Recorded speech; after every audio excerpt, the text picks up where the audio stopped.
그래도 우리 남녀성교회가 연합해서 헌신예배를 드리는데 하나님 무슨 말씀을 전해야 되겠습니까? 라고 기도를 하고 있었습니다. 매년 드리는 헌신예배니까 또 작년에 했던 본문 또 그대로 하면은 재탕한다 그럴 것 같고 하나님 무슨 말씀을 주실랍니까? 이렇게 해서 기도를 하고 있었는데 기도를 통해서 이제 성령님과 교통하는 것을 기도라 그러죠. 기도를 하는데 박 목사야 제 마음에 헌신예배가 뭐냐? 헌신예배가 뭔데 헌신예배를 드린다 그러느냐? 그러는 거예요. 헌신예배는 특별히 1년의 기관들이 한 번씩 드리는 예배가 헌신예배인가? 뭐가 헌신예배인가? 예배가 따로 있고 헌신예배가 따로 있고 뭐 그런 건 아닐 텐데 뭐가 헌신예배일까? 그래서 하나님께서 예배가 뭔가를 바르게 전달을 하는 것이 진짜 헌신예배를 드리는 것이다. 예배가 뭐냐? 그것에 대한 도전이 제게 있었어요. 그래서 예배라는 말씀으로 본문을 정하다 보니까 로마서 12장 1절, 2절 두 절을 읽었는데 1절이 2절이고 2절이 1절이에요. 똑같은 뜻을 두 번 얘기한 거예요. 그래서 로마서 12장 1절, 2절은 너무너무 예배를 우리에게 바르게 설명해 주고 있고 예수님께서도 그러셨죠. 수가성의 사마리아 여인이 우리 조상들은 이 산에서 예배를 드렸는데 그러면서 그때 당시에 그리심산과 에발산이 있었는데 그 산에서 예배를 드렸다는 거예요. 그러니까 그 예수님 말씀이 이 산에서도 말고 저 산에서도 말고 아버지께 예배할 때가 오는데 하나님은 이렇게 예배하는 자를 찾으신다 하시면서 하시는 말씀이 신령과 진정으로 예배할지니라. 요한복음 4장 24절에 그렇게 말씀하셨어요. 그 신령과 진정으로 예배하는 것이 진짜 예배죠. 모든 종교에는 예배라고 하는 의식이 있어요. 우리와 같은 형식만 다를 뿐이지 예배 의식이 있어요. 하다못해 한낱 구슬하는 무당도 나름대로 예배 의식이에요. 귀신을 불러요, 자기가. 그러면 우리 기독교에서 매번 드리는 하나님 앞에 드리는 예배가 뭐가 진짜 예배인가? 그 사람들이 드리는 예배하고는 뭐가 다른 건가? 그것을 하나님께서 우리 모두가 진정으로 아시기를 원하시고 몰라서 그렇게 못 드리게 되면 안 되죠. 알면서 못 드리면 기도라도 할 텐데 몰라서 예배가 뭔지를 모르고 예배를 드리게 되면은 그건 또 곤란하다. 하나님은 예배 받으시는 하나님. 하나님이 제일 좋아하시는 것이 예배예요. 예배. 예수님을 보내신 것도 예배를 받으시기 위함이에요. 그러니까 우리 아버지 나라에 가면은 영원히 아버지를 경배하면서 살 거예요. 이 세상에서 예배가 재미없고 예배가 지루하고 따분하고 예배처럼 힘들고 만약에 그런다 그러면 그 사람은 천국을 가면 안 되죠. 왜냐하면 천국에 가면 그 영원한 삶이 이제는 예배의 삶이기 때문에 물론 우리가 같이 목도하겠습니다. 이렇게 예배는 아니지만 평생 우리가 이 땅에서 하나님 나라에 연습을 하고 가는 거거든요. 예배하는 걸. 그 진정한 예배가 드려지는 것이 헌신 예배라는 거죠. 그래서 각 기관들마다 큰 교회 같으면 남성교회가 1남성교회에서부터 막 2, 3, 4 이렇게 있고 여성교회도 있고 막 이러잖아요. 그러면 그 기관들이 합동으로 이렇게 예배를 드리기도 하고 자기들 그 정한 날에 구별해서 예배 드리기도 하고. 그러나 진짜 예배는 헌신 예배라는 거예요. 오늘 낮에 우리가 예배 드리는 것도 예배는 분명한 예배인데 다 헌신 예배예요. 그래서 특별히 칠판을 갖다 놓고 오늘 헌신 예배를 강의를 할까 그러다가 또 그러면 또 공부하는 시간 같아가지고 진짜 예배를 바르게 우리가 드리는 것을 배워야 되겠다. 예. 그것이 이제 첫 번째 주님께서 제게 감동 주신 것이었어요. 그래서 로마서 12장 1절 2절은 우리가 잘 암송하기도 하고 굉장히 익숙한 말씀이세요. 그러므로라는 접속사로부터 시작을 해가지고 12장이 쓰여지는데, 그러므로라고 하는 말이 들어왔기 때문에 11장까지 말을 종합하는 거예요. 1장에서 11장까지 설명하고 그러므로 그렇게 시작한 거예요. 그러면 1장에서 11장까지 강의를 다 해야만 이제 이게 12장 1절 2절의 내용이 되겠죠. 그러면 또 저녁 먹고 이제 1장부터서 해가지고 하게 되면은 안 될 것 같고, 그래서 제가 예배라고 하는 것을 한 가지 비유로 먼저 설명을 하면서 신령과 진정으로 예배를 드리는 삶, 그것만 회복하면 우리에게 있어서 더 잘할 것이 없어요. 그것만 제대로 되면 나머지는 그냥 저절로 되는 거예요. 신앙생활이. 그래서 예배에 성공하면 신앙생활, 일상생활, 가정생활 모든 게 성공적으로 가는 거고, 예배에 실패하면 신앙생활이 전부 힘들어지고 어떤 때 막 억지로 해지고 안 했으면 좋겠고 그런 거예요. 그리고 교회 와서 1부 예배는 15분 정도만 드리고 2부 예배에 막 밥 먹으러 가고 한 2시간씩 막 이렇게 먹으면서 잡담하면서 그런 것이 더 재밌어지고 막 그래 돼버리는 거예요. 그러니까 나중에 어떻게 해요? 빨리 예배 보고 예배는 빨리 바쁠자는 거예요. 예? 그리고 2부 순서로 들어가는 것을 더 좋아하고 막 사람들이. 예. 이게 이제 교회가 본말이 전도돼가지고 엉뚱한 것이 우리의 마음에 자리해버리는 거죠. 그래서 헌신 예배라고 하는 것이 무엇인가를 이보다도 더 정확한 비유는 없을 것 같아요. 제가 볼 때는 예배를 제일 잘 설명할 수 있는 비유가 뭐냐면 아주 그냥 죽고 못 사는 연애에 빠진 남녀 간의 데이트입니다. 그것이 예배라고 하는 것의 단어를 말하는 설명이에요.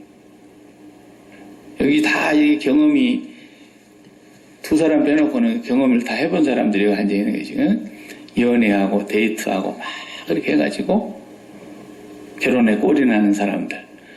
그 연애하는 첫 번째 두 사람의 남녀가 갖고 있는 마음의 첫 번째가 뭡니까?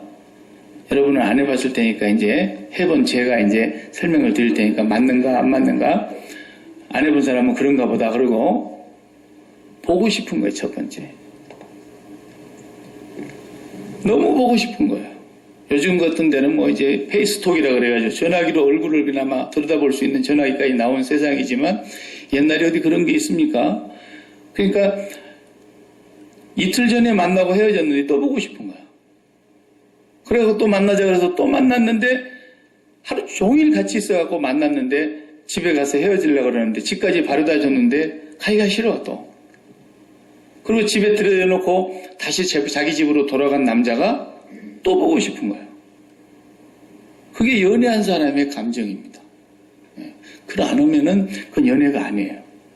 제대로 연애가 들어가면은 그렇게 되는 거예요. 첫 번째가 죽고 못 살겠어요. 보고 싶어서. 그런 거예요. 두 번째는 뭐겠어요? 두 번째는 이제 보고 싶은데 곧 만날 거예요. 만나면 상대방이 내가 이렇게 꾸미고 나가면 예쁘다고 마음에 들까? 라는 거예요. 그러니까 옷장을 열어놓고 몇 벌 안 되는 옷을 이것도 입어보다, 저것도 입어보다, 언니 것도 입어보다, 동생 것도 입어보다, 막 난리를 치는 거 아니겠어요? 그리고 화장도 하고 향수도 좀 발라보려고 그러고 어떻게든지 좀 이쁘게 해보고 싶은 거예요. 상대방이 딱 만나는 순간에 야, 너 진짜 예쁘다. 그 소리 한마디 듣고 싶은 거예요. 야, 오늘 정말 우아하다. 이런 말 듣고 싶은 거예요. 그게 연애하는 사람의 심정입니다. 네. 그런 마음 없이 그냥 아무런 꾸밈도 없이 그냥 나간다. 그건 아직 사랑이 깊어지지 않은 거죠. 네. 만나도 그만, 안 만나도 그만, 싫다 그래도 그만 그러는 거죠. 네. 그러니까 억지 결혼시키려고 하는 부잣집 기업의 회장님들이 서로 간에 사돈 맺으려고 막 억지 결혼시키는 거 그러면은 만나러 갈 때 어때요? 태도부터가 틀려. 그러니까 진짜 예배는 보고 싶고 진짜 예배는 만나면 내 사랑하는 아들이요 내 기뻐하는 딸이다. 그런 말씀을 드려야 돼요. 하나님 앞에. 마치 아하수에로 임금님이 이렇게 금호를 딱 임금님이 들고 있는 왕의 지팡이를 이렇게 내밀면 살고 안 내밀면 죽는데 에스더가 가잖아요. 3일을 금식하고 여자는 금식을 해야 좀 이쁜가 봐요. 얼굴도 좀 가림해지고 그동안에 그래가지고 딱 금호를 내미는데 에스더가 왕이 볼 때 그렇게 아리따웠어요. 그러니까 예배라는 건 뭐냐면 우리가 하나님을 만나는데 보고 싶어서 견딜 수 없어요. 아니 세상에 일주일이 왜 이렇게 길어? 이런 사람은 하나님 보고 싶은 심정이에요. 그런데 오메 벌써 공휴일이 왔어? 벌써 일요일이야? 이렇게 되면은 하나님하고 그동안 멀리 지냈다는 뜻이에요. 그렇게 사랑에 깊이 빠지면 빠질수록 만난 지가 어젠데 헤어져 놓고서는 또 보고 싶고 왜 이렇게 시간이 안 가? 이래 되는 거예요. 아니 벌써 주일이야? 이거 뭔가 문제 있는 겁니다. 진짜로. 그렇게 보고 싶은데 왜 이렇게 주일이 빨리 안 오지? 아니 예배 보러 가야 되는데 왜 이렇게 주일이 빨리 안 오지? 똑같이 24시간이 돌아가는데도 교회 가고 싶은 날이 그렇게 더디 오는 것 같아요. 그리고 만났더니 내 사랑하는 아들이요 나의 기뻐하는 자다. 하나님께로부터 그 선언을 받아야 돼. 그리고 오늘 세 번째는 뭐예요? 안 해본 사람들처럼 전부 다 그냥 맹숭맹숭하고 그러니까 나도 할 얘기가 재미가 없네. 세 번째는 해본 사람만 알 거예요. 만나갖고 그냥 어떤 사람은 그 스타일이 좀 다르죠. 사람마다. 점잖게 왔나 이렇게 경상도 사람처럼 그렇게 할 수도 있고 어떤 사람은 그냥 오자마자 부둥켜 안고 막 비비고 뽀뽀를 하고 막 손을 붙잡고 그냥 막 애무를 하고 난리를 하는 그런 사람도 있어요. 외국 사람들 보세요. 옆에 아무도 없는 것처럼 행동하잖아요. 그러니까 사람마다 이제 만났을 때 그 절정에 이르는 그 시간이 손을 잡고 아니면 껴안아서 포옹도 하고 얼굴을 비비기도 하고 좀 사람 보는 게 창피하면 저 으슥한 데로 데려가고 뽀뽀도 하고 막 좋아갖고 저들끼리 그러는 거예요. 그게 예배라는 거예요. 그게 예배. 그래서 예수님이 신령과 진정으로 할 때 그 신령과 진정으로 예배할지니라 예배라는 단어가 그 헬라어 성경에는 프로스 퀴네오 그래 돼 있어요. 프로스 퀴네오 단어가 그 프로스라는 말은 이제 전치사에 앞에 붙어 있는 전치사고 퀴네오라는 말과 이렇게 붙어가지고 두 단어가 붙어가지고 예배라는 말로 되어 있어요. 프로스라는 말은 어디를 향하여 그런 뜻이에요. 전치사예요. 그리고 퀴네오라는 그 동사는 무슨 말일까요? 뽀뽀하다라는 말이에요. 입맞추다라는 말이에요. 퀴네오라는 단어가 키스하다, 입맞추다. 그러니까 어디를 향하여 입맞추다. 그러니까 어떤 사람은 막 이 볼에다가도 입맞추지만 어떤 사람은 손등에도 입맞추는 사람이 있고 어떤 사람은 이마에도 입맞추는 사람이 있고 예배라는 건 뭐냐면 하나님을 향하여 내 마음이 전심으로 나아가서 하나님에게 막 뽀뽀를 해야 되는 거예요. 그게 예배라니까요. 프로스퀴네오. 이것이 우리에게 예배 드리라고 하신 하나님의 말씀입니다. 그러니까 일주일 내내 우리가 예배를 이제 공적인 예배가 없는 날 집에서 혼자 예배 드릴 수 있죠. 그러나 공적인 예배가 없는 날 우리가 일터에 가 있고 집에서 있습니다. 그렇지만 예배 드리는 그 시간이 그리워지고 예배 시간은 제일 사모하고 예배하는 마음이 늘 마음에 기다려지고 그러니까 왜 한국교회가 예전에 예배가 그렇게 많았느냐 하면 성령이 충만하게 불로 역사를 하니까 금방 예배 드렸는데 또 가고 싶어요. 그런데 교회는 예배를 안 드리니까 그래서 이걸 어떻게 할까 하다가 선교사님들이 예배를 만든 거예요. 계속 예배 시간을. 그러다 보니까 새벽 예배가 만들어져 갖고 매일 나가게 하고 새벽 예배 갖고도 안 돼. 또 중간에 한 번 더 만나야 되니까 수요일 날 또 만나야 돼요. 수요일이 왜 화요일도 아니고 목요일도 아니고 왜 수요일이냐. 그러니까 또 예수님 3일 만에 부활하셨으니까 그냥 3일 정도 해갖고 또 일주일에 가운데 중간이니까 3일 저녁에 하고. 그래도 또 예배 드리고 싶어서 막 그러니까 금요 기도회를 만들어갖고 또 예배를 하고. 그리고 또 예배를 그래도 또 주일날 예배 드리고도 또 더 드리고 싶으니까 그럼 각각 구역에서 예배 드리자. 구역 예배 또 만들어서 예배 드리고. 예배가 계속 늘어난 거였어요. 그 정상적인 거였어요. 그런데 시간이 흐르면서 흐를수록 예배가 점점 줄어드는 거예요. 급기야는 이제 수요일 예배를 드리는 교회가 거의 없어졌어요. 한국에도. 예. 근데 또 드리는 교회도 있어요. 가보면. 근데 전부 이제 70대에서 80대, 90대 노인들만 와서 계세요. 나머지는 수요일 예배 드리는 교회가 없어요. 거의. 그러니까 어떻게 하면 이 수요일 저녁 예배를 드리게 할까 하다가 애들 학교 다 보내놓고 어머니들이라도 나오게 하자 그래가지고 수요 어머니 모임 그래가지고 10시 예배를 드려. 또 오전 10시에 학교 다 보내놓은 뒤에. 그러더니 어느 날 주일날 예배가 밤 예배가 없어지더라고요. 근데 없어지려고 그러니까 또 나이 많이 드신 분들은 아니 예배를 없애다니 막 이러시니까 절충안이 나왔어요. 드리기는 드리는데 점심 먹고 잠깐 예배 드리고. 그래갖고 전부 주일 오후 2시에 예배 드립니다. 한국 가면. 주일 저녁 예배는 없어요. 근데 주일 오후 2시 예배를 드리는 것도 이제 없어졌어요. 갈수록 없어져요. 예배는 딱 한 번. 주일날. 그러니까 그것이 뭘 말해주는 겁니까? 한국 교회의 영적 지수를 말해주는 거예요. 영적 온도계를 말해주는 거예요. 이제 아무리 세상이 바쁜 것도 사실이거나 직장 생활하는 사람들이 이제 많아진 것도 사실이지만 예배 드리는 것을 별로 안 좋아하는구나. 뭐예요? 하나님과의 사랑이 식어졌다 이 말이에요. 죽고 못 살게 보고 싶어가지고 그냥. 어떤 사람은 중독이 걸려가지고 전화를 막 1시간에 100번 이상씩 하는 사람도 있다더라고요. 질병입니다. 이건 질병. 그런데 보고 싶은 걸 어떡하라는 얘기예요.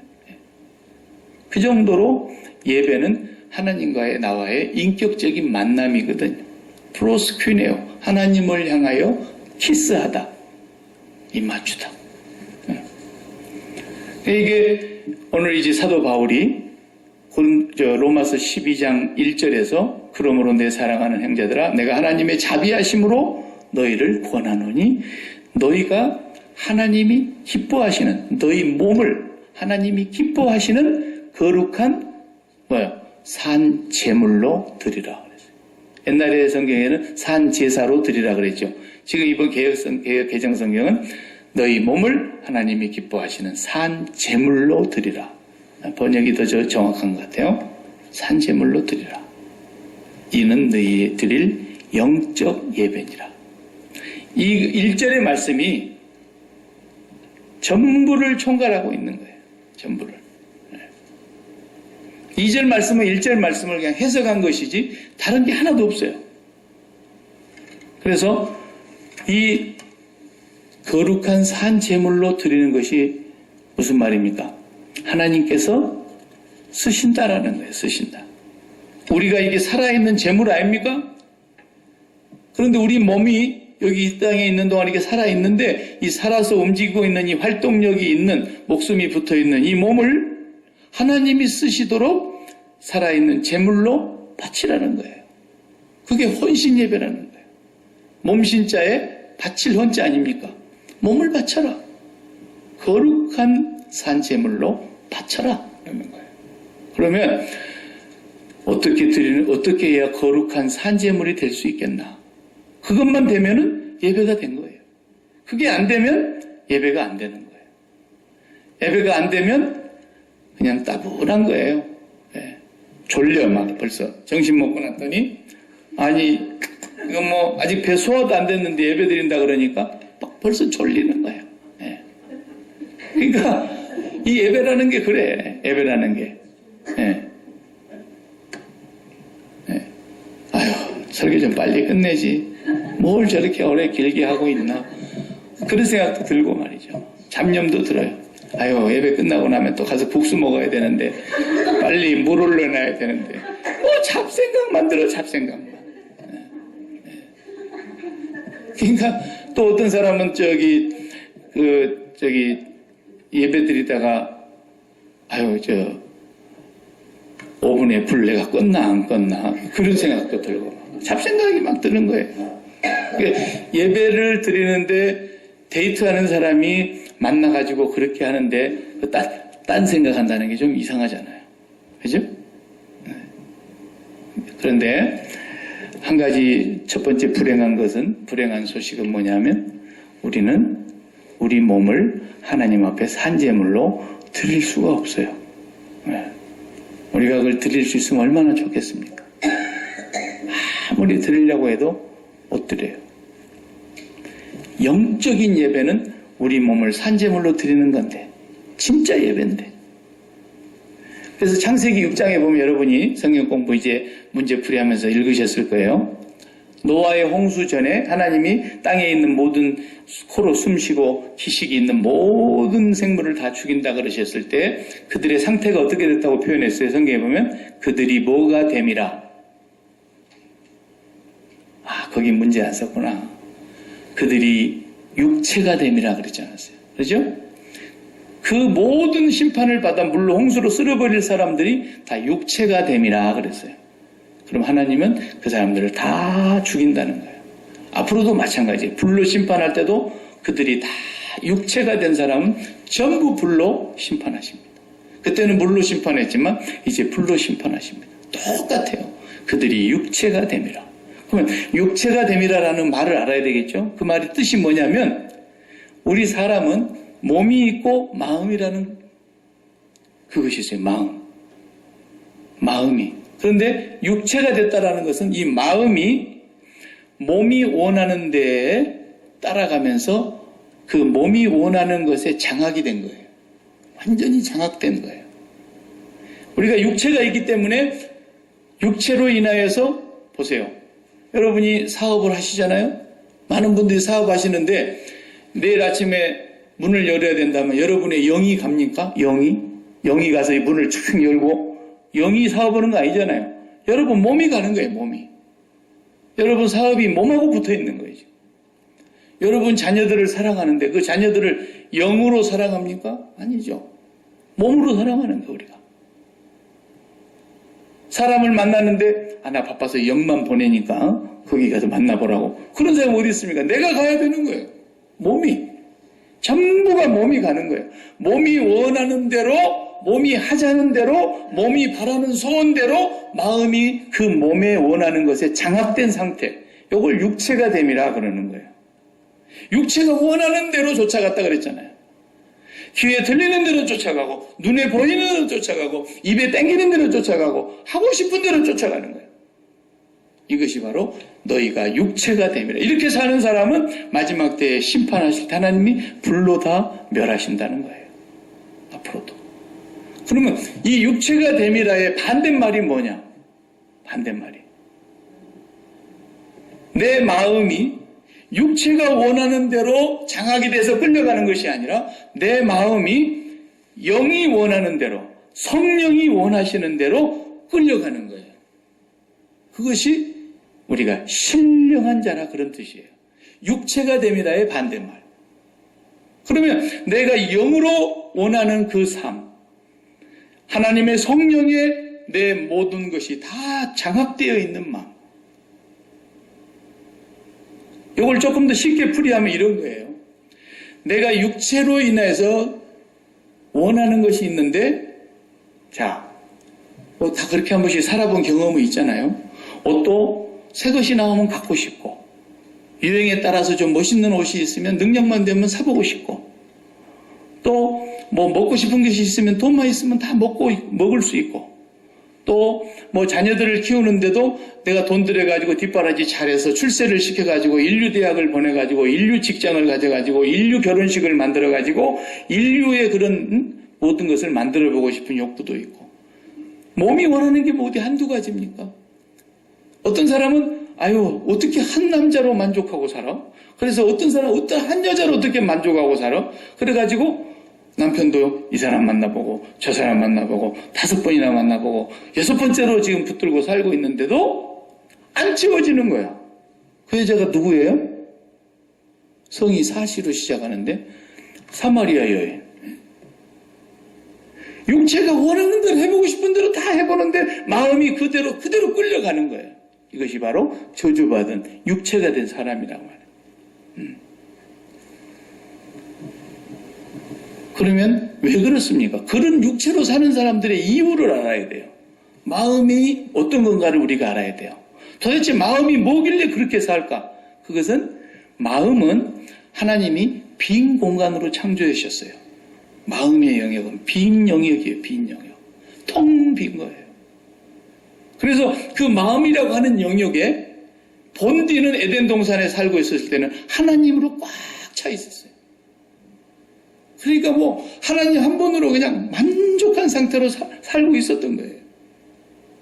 그런데 범죄하고 마귀의 유혹에 넘어져서 에덴 동산에서 하나님께로부터 쫓겨난 뒤로 마음이 텅 비어 있었죠. 그 텅 빈 마음에 우리가 뭔가를 채워야 되는 거예요. 채워야 되는 거예요. 만족을 느끼려니까, 기쁨을 느끼려니까, 행복을 느끼려니까, 평강을 느끼려니까 뭘 채우려고 하는 욕구가 막 발현하는데 그것이 한 사람이 태어나서 죽는 날까지 일생의 삶이 뭐예요? 마음을 채우는 거예요. 다 마음 채우려고 평생을 사는 겁니다.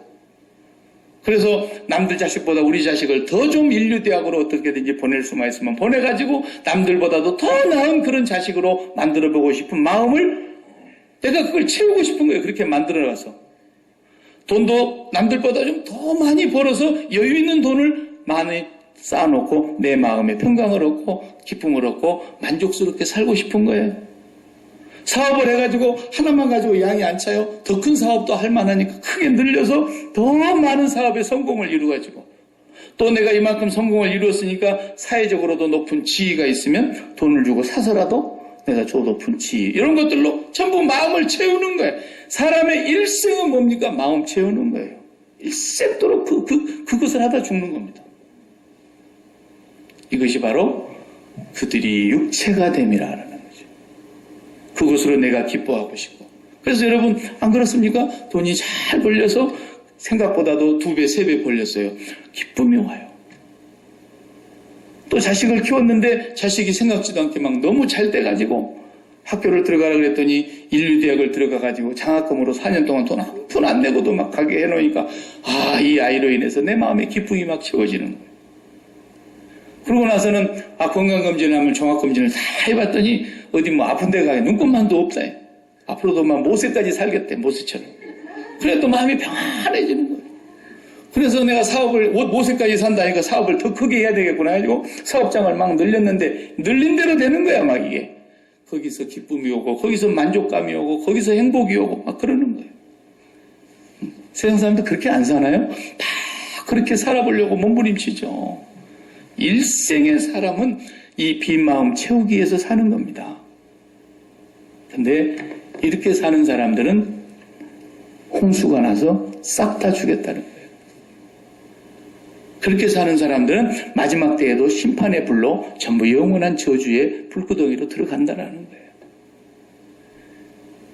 그렇게 살지 않게 하려고 주님이 오셨고 주님이 오셔서 영적인 예배를 드리게 하셨고 진짜 신령과 진정으로 드리는 예배는 내 마음이 원하는 대로 육체를 따라서 가는 것이 아니라 내 마음이 성령이 이끌리는 대로 하나님을 향하여 가는 거예요.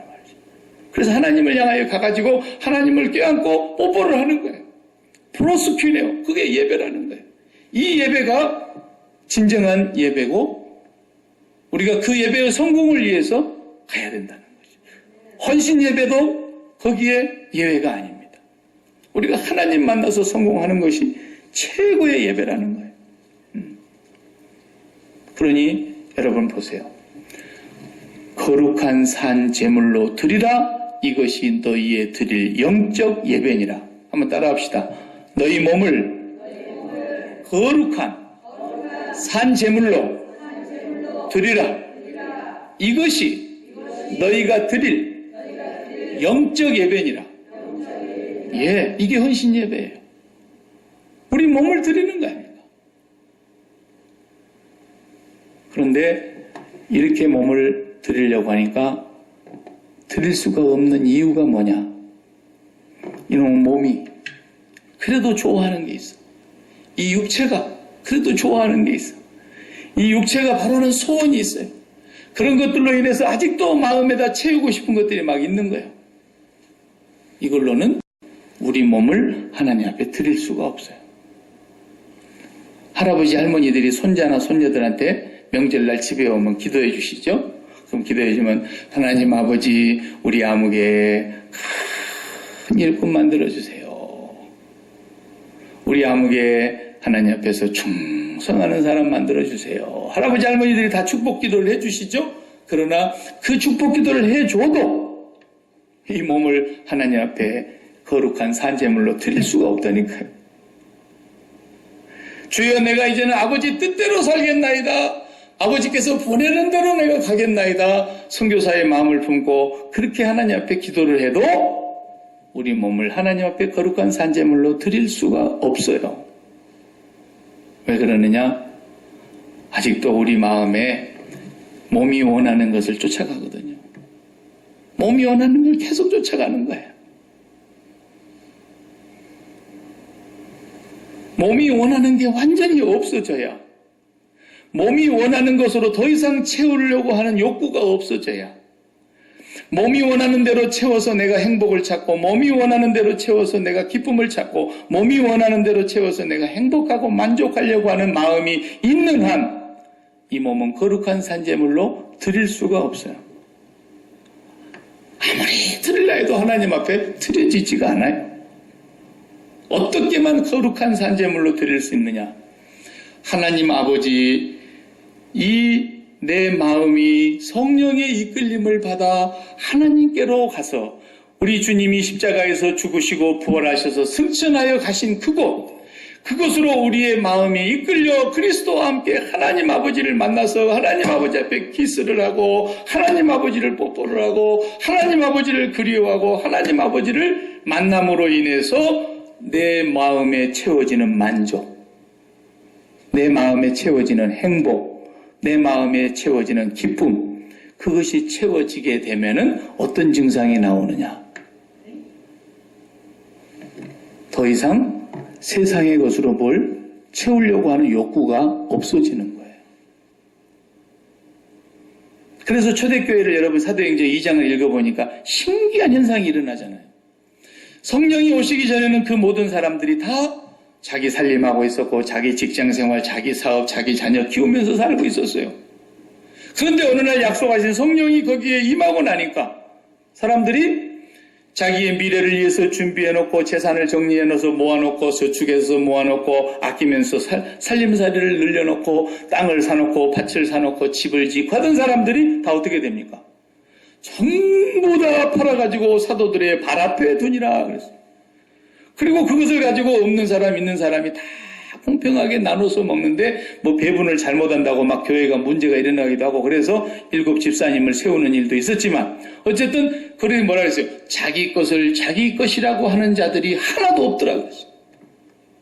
무슨 말이냐면 풀어보면 이런 뜻이에요. 이제는 내가 몸이 있음으로써 몸이 원하는 대로 쫓아가는 것으로 인해서 기쁨을 얻고 만족과 행복과 만족을 얻으려고 하는 욕구가 없어져 버리더라는 거죠. 왜?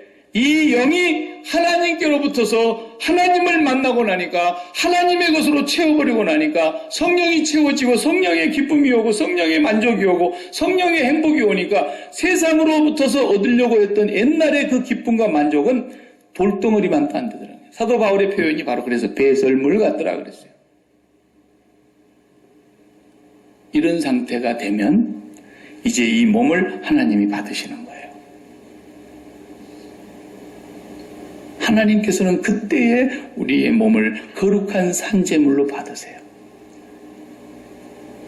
그러기 전에는 절대로 헌신예배로 될 수가 없어요. 많은 헌신예배다 할지라도 헌신예배가 이루어질 수가 없는 거예요.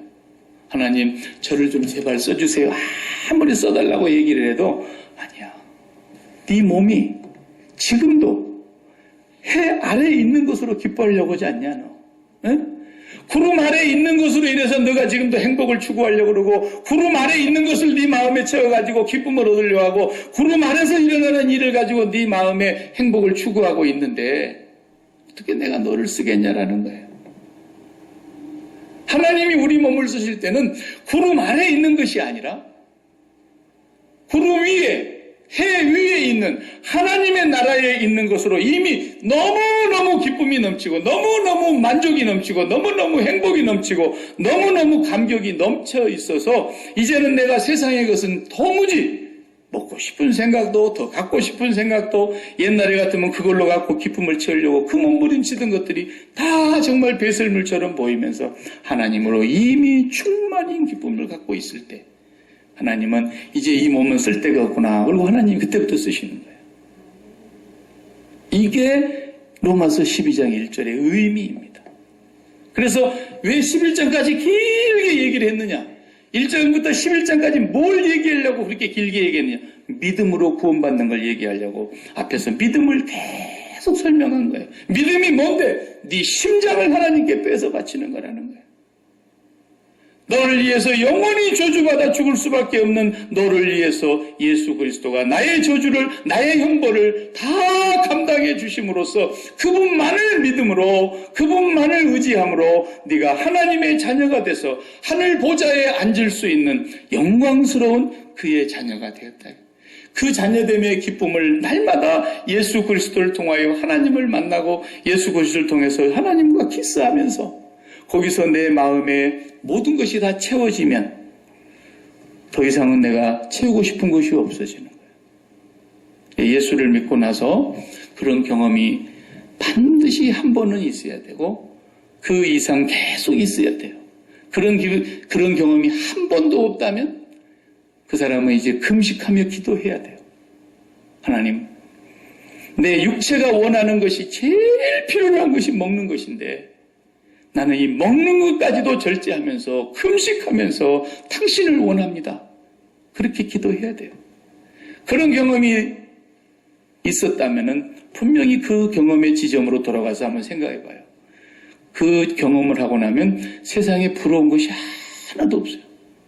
갖고 싶은 것도 없고 어떤 사람이 막 너무너무 좋다고 이것 좀 보라 그러는데 소닥 보던 마음이에요. 별 것도 아닌 걸 가지고 좋아서 난리를 치는 거 보면 그 사람이 불쌍해. 그 단계에 올라가야 하나님은 이제 우리 몸을 쓰시는 거예요. 박 목사가 하나님 나도 정말 이 목숨 다 바쳐서 이 한평생 이 목숨 주께 바치리이다. 선교사로 나가게 주시옵소서 하고 막 나간다더라도 내 마음에 만약에 내 몸을 통해서 이루고자 하는 욕망이 있는 것이 하나라도 남아있다면 그건 자기를 실현하기 위해서 자기 기쁨, 자기 인생의 의미를 찾기 위해서 그렇게 하는 것이지 하나님 앞에 거룩한 산제물로 드린 건 아니에요. 그걸 아셔야 돼요. 한번 성경 찾아봅시다. 자, 밥 먹고 뭐 졸리고 그러는데 한번 잠도 도망가게 할 겸 한번 전도서를 다 같이 펴보시기 바랍니다. 전도서 1장 7절. 전도서 1장 7절.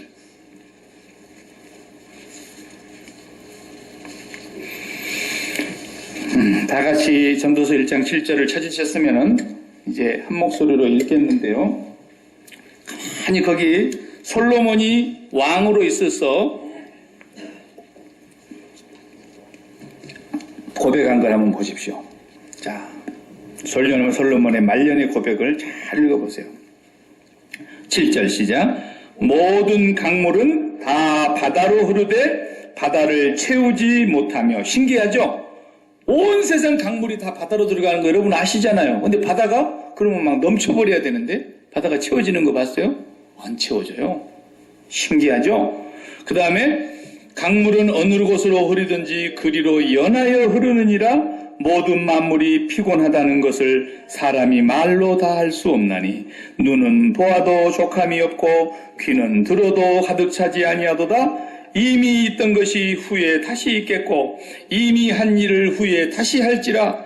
해 아래는 새 것이 없나니 10절에 무엇을 가리켜 이르기를 보라 이것이 새 것이라 할 것이 있으랴.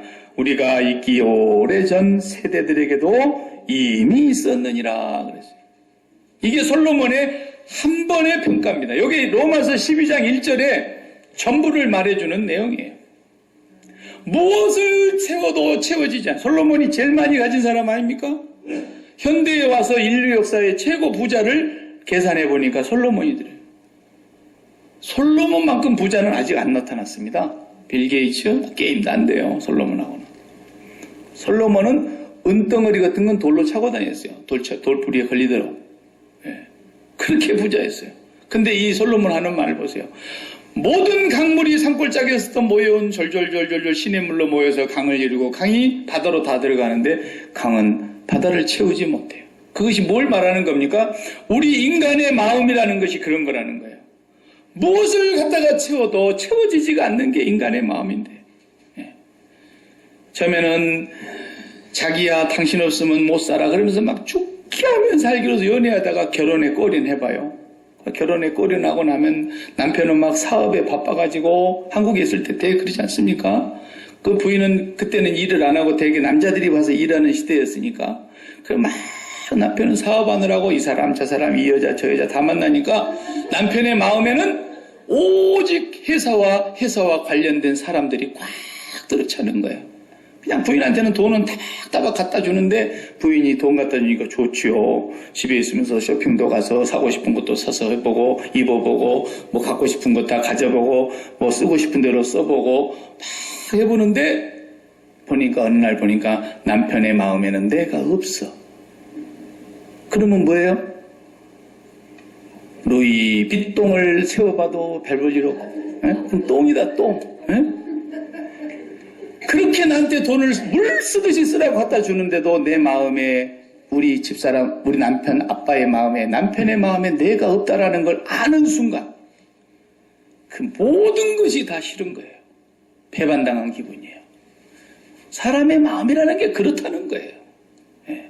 그래서 요즘 젊은 애들을 사랑한다 그렇게 유치한 표현을 안 해요. 내 안에 너 있다 이러지. 요즘 표현이에요. 신세대 표현. 내 안에 너가 있다라는 거예요.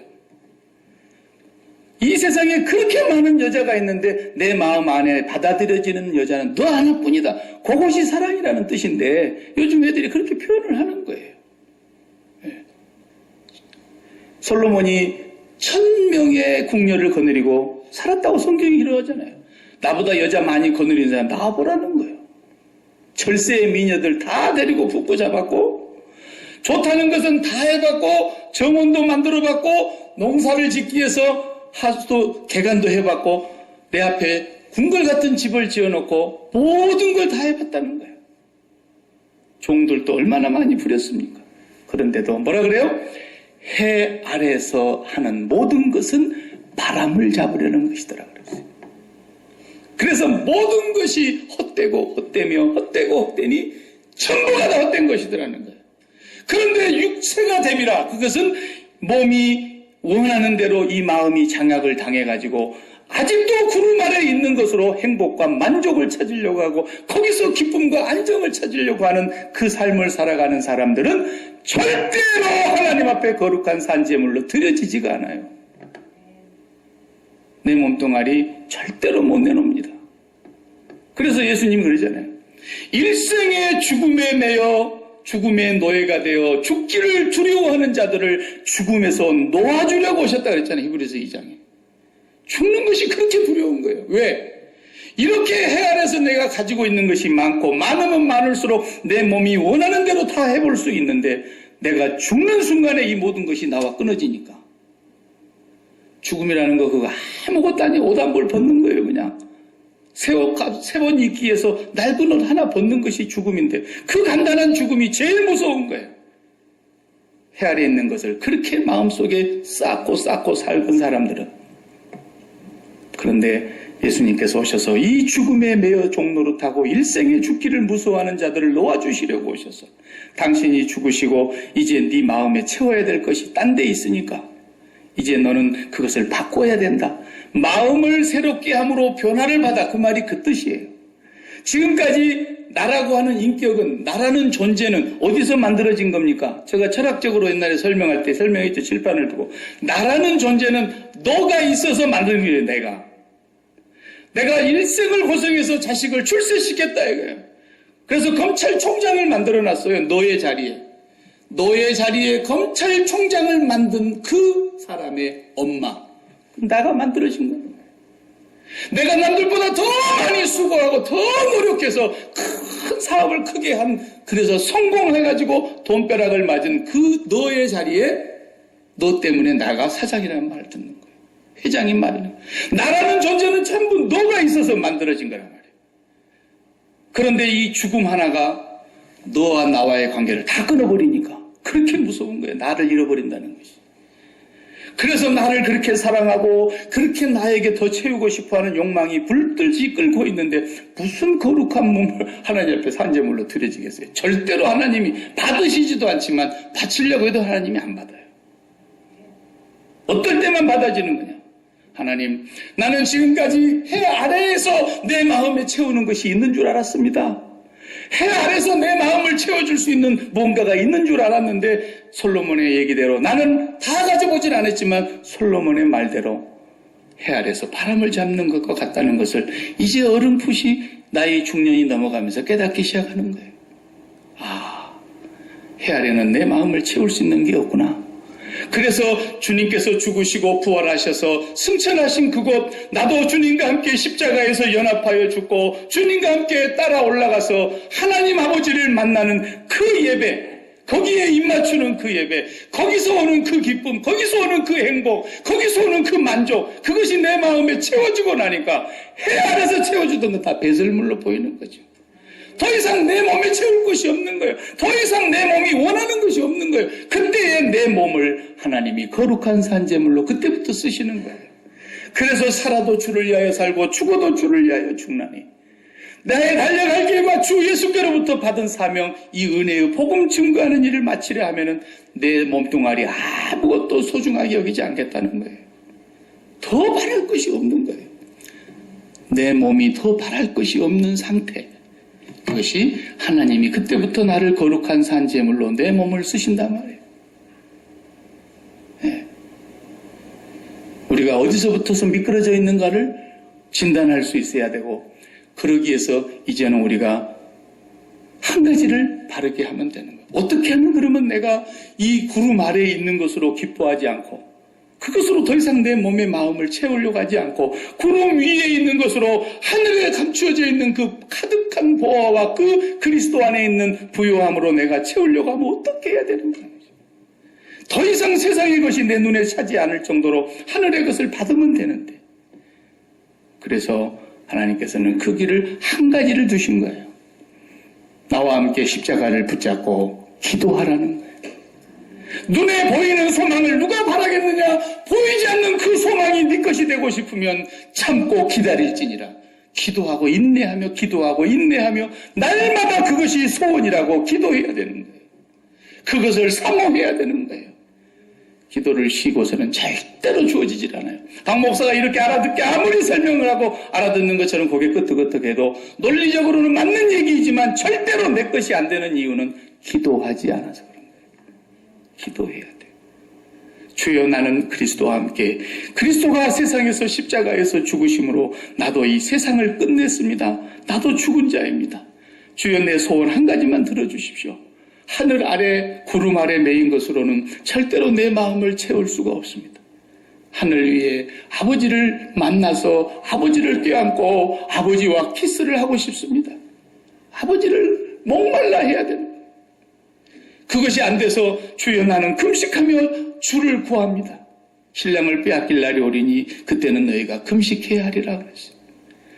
그 사랑이 식어졌을 때는 금식을 해서라도 하늘 위에 있는 그것 영원히 빼앗길 수 없는 그 행복, 그 샘솟는 생수와 같은 그것.